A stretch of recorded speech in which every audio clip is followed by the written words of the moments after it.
Okay, let's go ahead and get started. I'm so excited to be here today. Welcome to the Organized Parent. We're going to be going through the Organized Parent, a 4-part system to help busy parents get organized. This is a system designed for parents who may not control their own schedule, either at work or at home, that a lot of times our schedules are determined by the needs of our children. And so we're going to go ahead and talk about those 4 steps, and we're going to do parts of them today in the next half hour. I'm going to go ahead and get started to make the slides bigger. I'll also be able to see the chat box. So as I'm talking, feel free to ask questions and I'll pause and either answer them verbally or right back in the chat box. Let's get going. All right. Of course, that requires me to remember how to do. There we go. All right. Let's go ahead and get started here. So the Organized Parent is a 4-part system, like I said, and we're going to go through it in this quick little 30-minute webinar. So by the end of this webinar, you'll walk away with a clear mind, that's my goal, and a list of projects and tasks that you can work on whenever you have the time. So you'll have that list ready so that no matter what your schedule looks like or what your time looks like, you'll be able to work on those tasks. You'll walk out with a 4-step strategy you can use beyond today. So it's not something you're just going to do today and be done. It's something you can use over and over again. And also, when I send out the replay link, I'm going to send out a couple strategy sheets, just a reminder of the brain dump strategy that we're going to use today, and also an inbox strategy. It's a strategy we're not going over today just because it can't fit in the 30 minutes, but is also a great tool for staying organized even when life is throwing you lots of curveballs. All right, just a quick introduction, a little bit about me. My name is Marie Levy-Pabst. I'm the founder of Create Balance. But before I did that, I was a full-time public school teacher, and I have 2 kids. They're currently 4 and 7. And I started Create Balance mostly for myself originally. I started developing all the tools and resources I share really for myself because I was really struggling to create a balance between not just doing all the things of life as a working parent, but also doing things well and figuring out which things I wanted to work on and which things I wanted to do well and where my energy should go. And a lot of the tools to create balance really came out of me figuring out that I couldn't do all the things that either I wanted to do or that culture, society, family, everybody expected me to do. And B, to coming to the realization that I needed to figure out what mattered to me and my family and start from there as opposed to start from all the obligations and responsibilities I thought I had to live up to. And that was a difficult transition for me, especially as a people pleaser and somebody who prides herself in being very organized and very practical and very productive. To not be able to do all the things anymore after having kids was really hard. And so Create Balance was born out of the tools and systems I developed to help me through that transition. And I like to share this picture because, of course, it's one of my little professional pictures, but I also want to share this picture because I think it actually tells a better story of what balance looks like. That is a picture of me chatting with my friend, and that's my daughter, who was then 3, desperately trying to get my attention, which I'm obviously not giving to her. And I share that picture because I think that too often we think what balance looks like is equal time in equal areas or doing really well in all the areas. That's not what balance looks like. In my mind, balance means maximizing time and energy on the things that matter most and minimizing time and energy on the rest. And that means you pick some time to dedicate to the stuff that matters to you. In that moment, what mattered most to me was a chance to have that adult connection with a very dear friend. And my daughter didn't take too well to that, but that's how it goes. She eventually went off and played with her brother and played with her friends, and it was fine. There are other times when I give my kids all of my attention and maybe neglect other parts of my life. And that's what balance really looks like. It's a little messier than the pretty picture on the left, a little bit more real in the picture on the right. So I like to share both of those. All right, so really quickly, I want to talk about the Create Balance method. We're not going to go through the whole thing today. Obviously, that's a much longer process. I am in the process of developing a course called Create a Balanced Life on Your Terms, the ultimate guide to the Create Balance method. That'll be available in the next couple of weeks. This is March 2017. And these steps are the 6 stops or 6 parts of the Create Balance method. And the one we're going to really focus on today is step 4, getting productive. Just know that what I'm teaching today is a small piece of a bigger puzzle, but it also can stand alone. What I'm teaching you today, you could just take that part and it can be really, really helpful and effective. All right, so let's talk about the Organized Parent, what this system looks like. There's 4 parts to it, or really 4 steps is the way to think about it. And you can go through all 3 of these steps, or all 4 of these steps relatively quickly once you get used to it. The first few times it takes longer, but I will say that I can go through all these 4 steps generally in about 15 to 20 minutes once or twice a week at this point, and it becomes more like a routine system. At the beginning, though, it's going to take a little longer. So the 4 steps are to first get it all out of your head, and we'll talk about why. Next is to name it all, name all the things that have to be done, sort them all, and then to do it one thing at a time. And I think it's a really important part. A lot of organizational tools focus on just the first 3 steps, basically, how to get all organized and have all your notes and all your ideas and all your tasks listed nicely. But then they say, no, go do them, as if it's that easy. And we all know it's not that easy. So I'm going to talk about sort of the do-it strategies today, that things you can actually use to get things done, not just have pretty lists. All right, so step 1, get it all out of your head.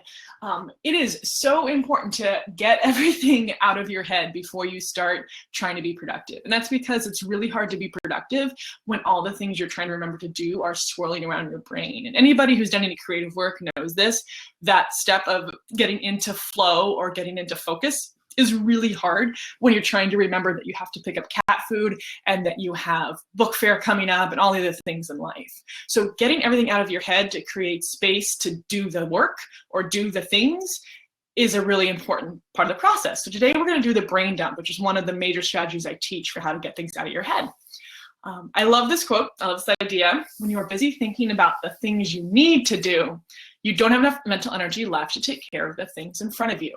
And that is absolutely true. And I want you to hang on to that, because a lot of times when we think we don't have the mental energy to do what's in front of us, part of the problem is that we're busy thinking about all the things we need to do or thinking about the next steps.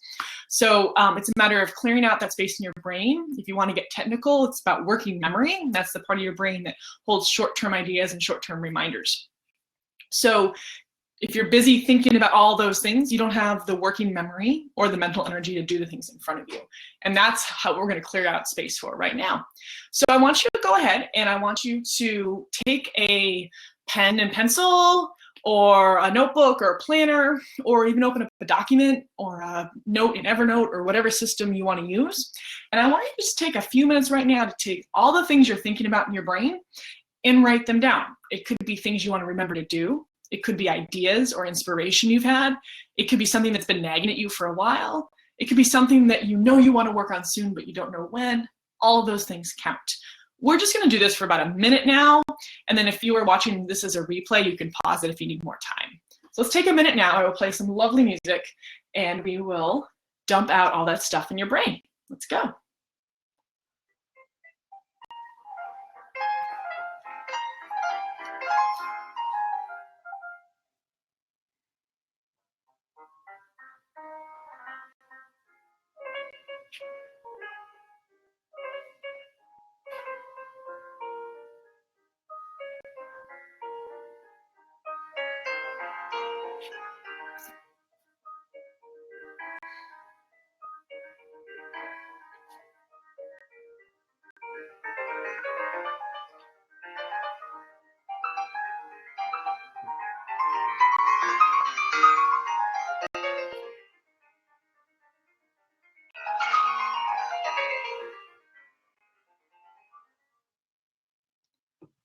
All right, so hopefully you got most of what's in your brain out. And again, if you need a little bit more time and you're watching the replay, just pause it and you can keep going.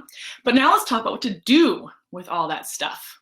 All right, so you wrote down probably a lot of things in your brain. And as we go through this next process, you might think of more and feel free to just add them to your brain dump list. That's fine.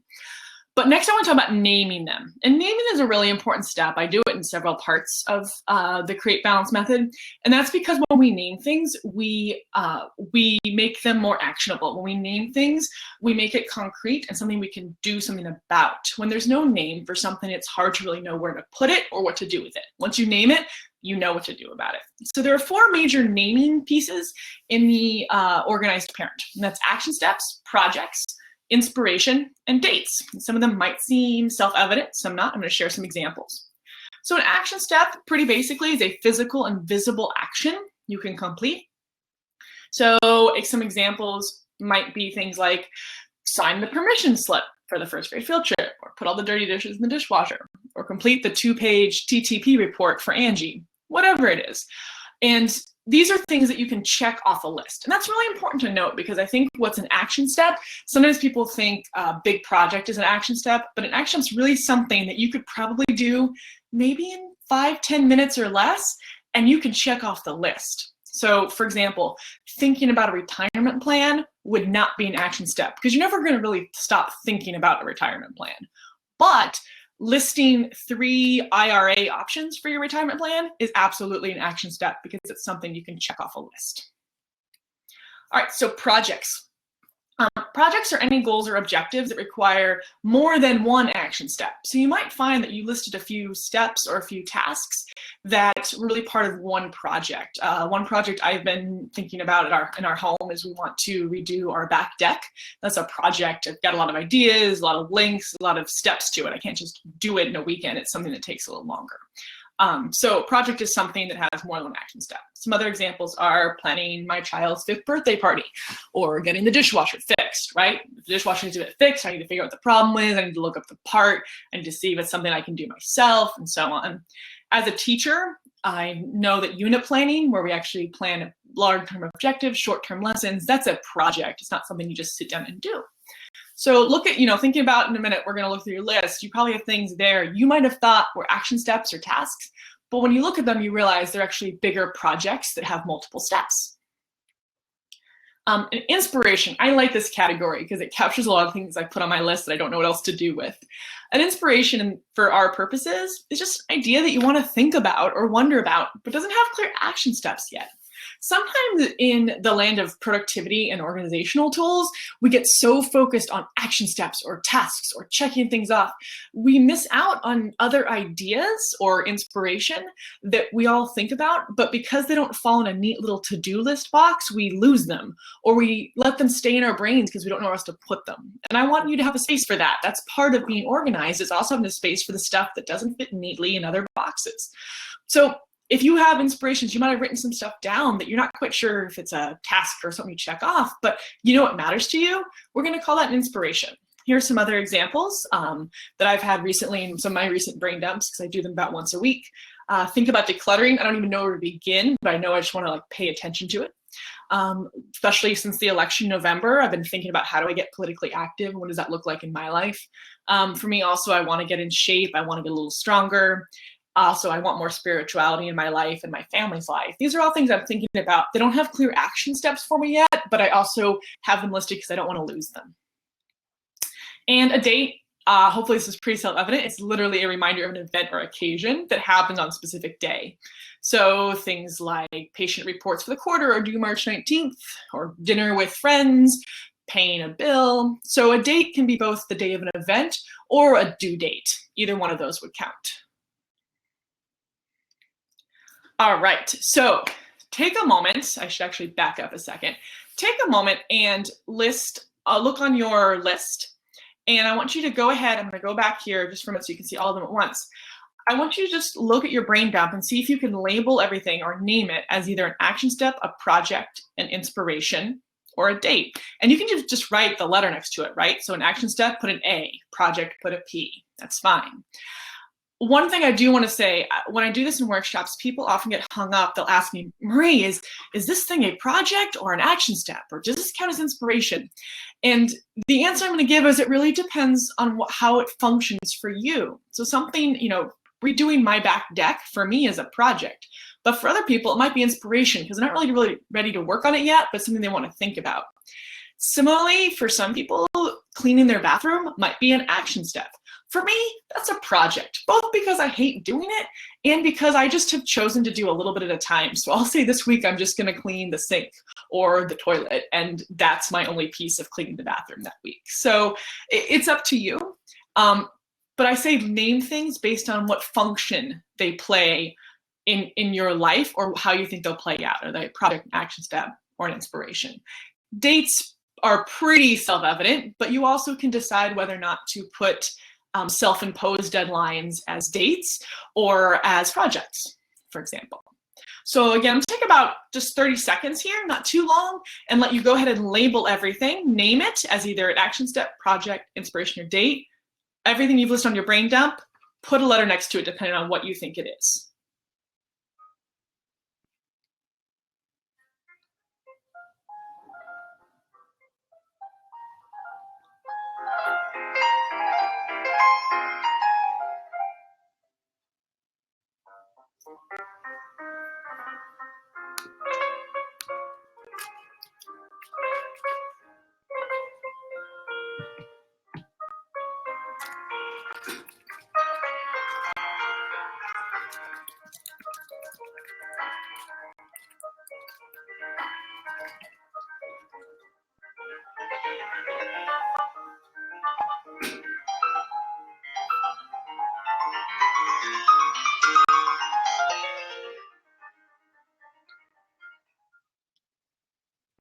All right, so hopefully you get everything named as an action step, project, inspiration, or date now. And now we're going to talk about sorting it. We're on to step 3. And so I have the quote that I'm pretty sure I've heard from many people, but I definitely heard from my grandmother, a place for everything and everything in its place. And just the idea that once you have, whether it's tools you're using in your work, right? Just like a carpenter has tools, or I know as a writer, I have tools. I have my notebooks, I have my certain pens, I have documents.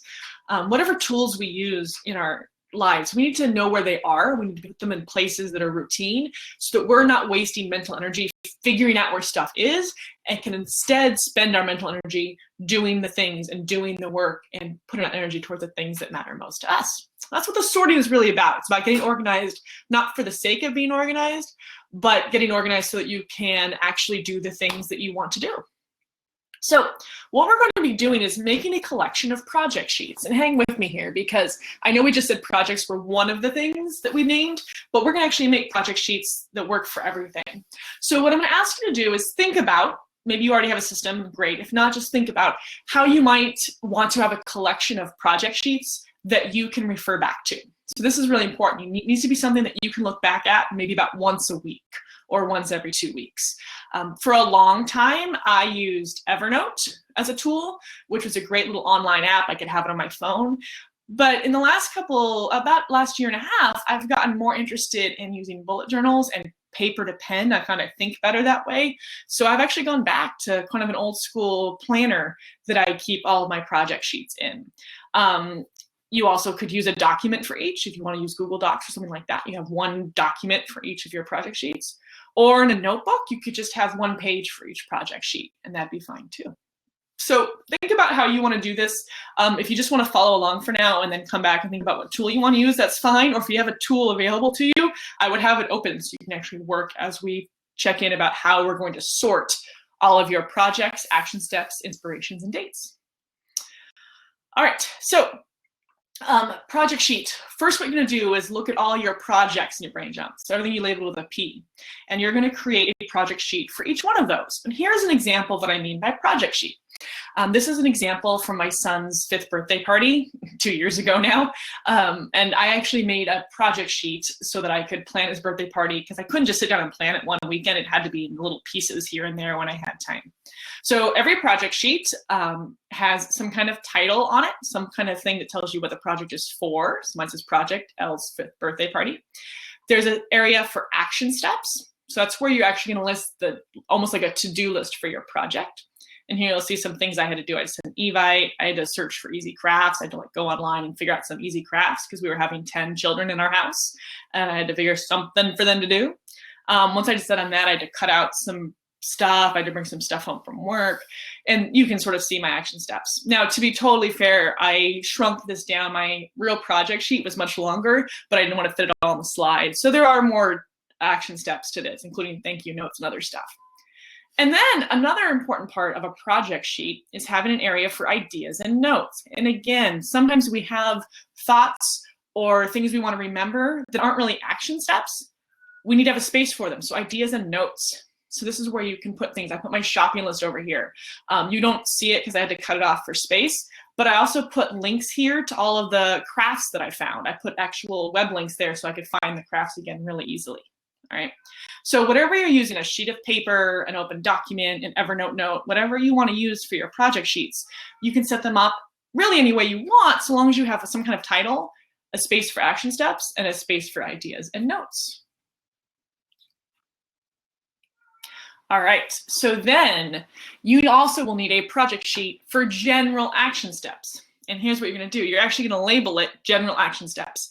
This is for action steps that aren't part of any of the projects. So if you wrote down your brain dump, buy cat food tomorrow, this is where you're going to say buy cat food. All right. If you wrote down sign permission slip, this is where you're going to say sign permission slip. All right. This is something that doesn't belong with any other project. It's just your to-do list, basically, of the little things that don't have another project to go under. So you can call it general action steps. You can call it something else if you want. That's fine. And then you have a space for action steps. Oops, sorry. Space for action steps. And also space for ideas and notes. You may not use it as much, but it's there. It's always nice to have it there. All right, the next project sheet you're gonna have is for the inspirations. All right, so all those inspirational ideas you wrote down, you'll see I don't have anything about action steps or ideas and notes here. It's literally just a page or a sheet where you're holding all your inspiration ideas. And I call it a project sheet, mostly just to keep consistency with the system here, right? We're just using project sheets to sort everything. And so what you're gonna do for this is you're gonna put your inspirations, just list them here. And this will be something you'll revisit. We'll talk about how to revisit it a little bit more later. And then this one's really important. This is a new one. I want you to create a project sheet for someday, maybe. All right. And this is where the going gets good. What you're going to do is you're going to make a list of the things from your inspiration list and the projects that you made sheets for. I want you to list the ones that you're not going to do in the next 3 to 6 months. I'll say that again. The ones you're not going to do in the next 3 to 6 months. So that means if it's something you want to get to someday, right, 3 to 6 months from now or later, or you're not even sure you want to do, you just think maybe you should, that's a maybe. So if you're going to work on them someday, maybe, but not now, not in the next couple months, this is where you list them. All right. So I'm going to give you about 15 seconds here. And what I'd like you to do is look back at the projects from your brain dump and look at your inspirations and take a few that you know you aren't going to get to in the next few months. And I want you to just write them down here. You can just write down what they're called or write down their name right there. Let's take a moment for that.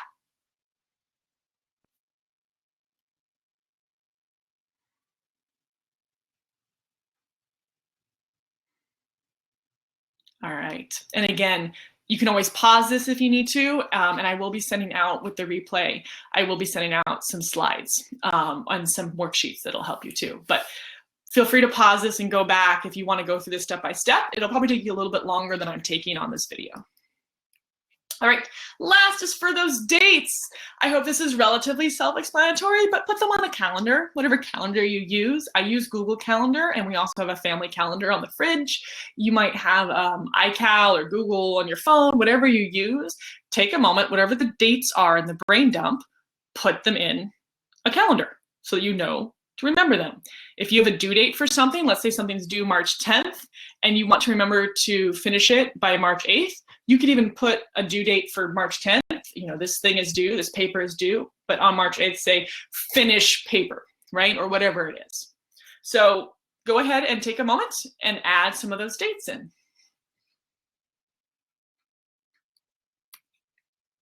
All right, so at this point, you should be sorted. At this point, I would like you to review your brain dump. Everything you listed in that brain dump when we first started this webinar, everything you listed should be recorded as either a project sheet or on your calendar. So everything's in one of the project sheets you created or on your calendar.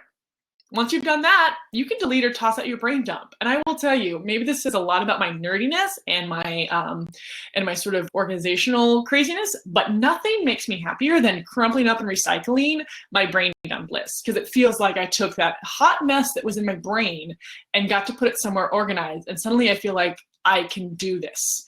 And usually before I do a brain dump is when I'm about to lose my mind. And after I do the brain dump and name things and sort things, that's when I feel like, okay, I can now move forward on doing the things that matter most to me.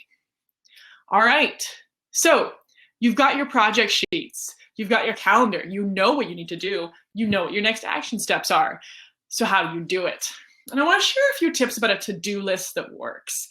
These are things both I've learned from my own experience, trying to figure out how to be productive and take action in a life when I don't always control everything about my schedule, and where I have a lot of things to do and not enough time to do them. It's also lessons I've learned from teaching workshops and working with parents just like me. I have learned so much from the participants and the clients I work with. And so I just want to honor that the knowledge I'm sharing here is not just my own, but theirs as well. So I think one thing to think about first is, do you want a to-do list for the day or for the week? I find that doing a weekly to-do list for my home life works really well. So I have about 7 to 10 things I think I can get done that week, and that feels manageable to me. But for work, I always have a daily to-do list because there's always a lot to do in a day. Some of them are small, some of them are big, but I need a daily to-do list to sort of manage my day at work. So think about if you want a to-do list for the day or week, if you want to do it differently at work or home. That's a helpful thing to help you get things accomplished. Create a space for your to-do list. So you actually want to have a space where your to-do list lives and that way you always know to get it. I've had a variety of things. I've done Evernote, I've done to-do apps, all kinds of good stuff. And I'm actually gonna pause this for a quick second and show you for now. You probably can't read any of my handwriting, but right now I've been using a bullet journal and I've really been enjoying this. So this side right here is my to-do list for home, and I've got all my stuff for the week over here. I've got things I think about later here, and then I've got my little calendar. And then I also have a weekly to-do list for work right now. It's gonna look funny on the video, but create balance. Again, there's a calendar with sort of my to-do list on it, and then other tasks on there. And that's been working for me. In addition to this, I usually for work, first thing in the morning, on a Post-it, I'll write the 3 most important things I have to get done no matter what, and that helps me focus. So I just want to share those as like real life tools for creating space for your to-do list. It's got to be something you can look at.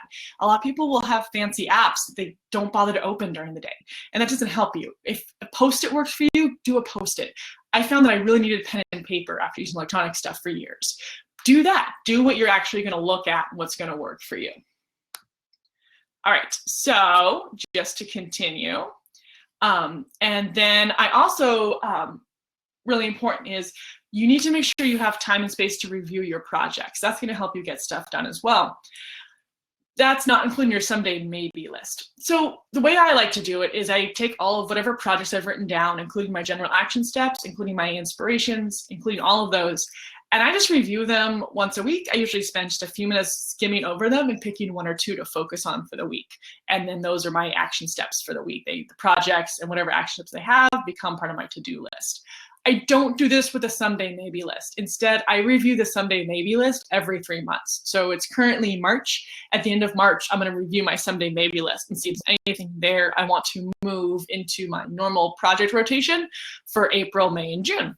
And so that's how I use those lists, and that's taken directly from David Allen's Getting Things Done system, and I find it's very, very effective.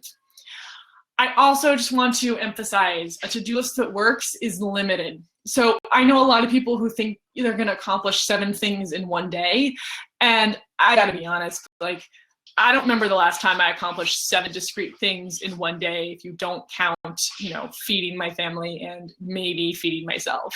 So it's really better with a to-do list. Limited is better. Achievable is better. If you can choose 2 to 4 items to do in a day or 2 to 10 items for the week, you're going to actually get those done. If you choose 20, you may get none done because the list is so overwhelming. So really be honest with yourself. Limit yourself to what you can actually do. And then if you go above and beyond that, it's like a bonus and it feels amazing. So really limited, focused, and attainable is key for a to-do list.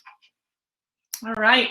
Thank you so much for joining me for this webinar. I hope it was really helpful for you. I hope you learned some tools to help you be a more organized parent.